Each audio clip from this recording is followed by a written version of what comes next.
Conditions एकदम normal आहेत. फक्त तिची पोटदुखी. Can I suggest you something? Yes please.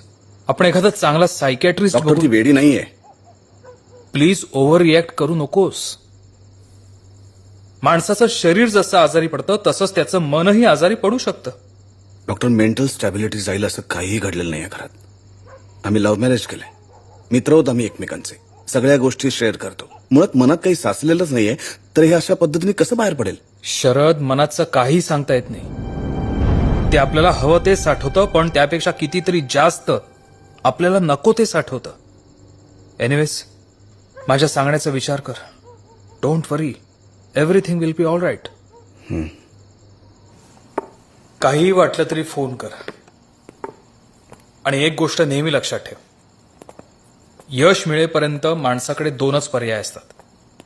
पहिला हार पत्करणं आणि दुसरा प्रयत्न करत राहणं. आपण दुसरा पर्याय निवडूया.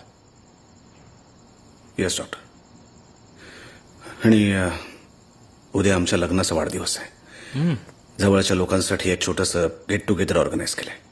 तुम्हाला नक्की यायचं आहे. ऑफकोर्स. आय होप की उद्या कुसुमला त्रास नाही होणार. काही होणार नाही. आणि मी असेलच की उद्या. बाय द वे, नीतू कुठे दिसत नाहीये? बाईसाहेब उद्याच्या तयारीत असतील. दादाच्या लग्नाचा वाढदिवस म्हणजे सोहळा आहे तिच्यासाठी. ओके, निघू. Yes, thank you. काळजी घे.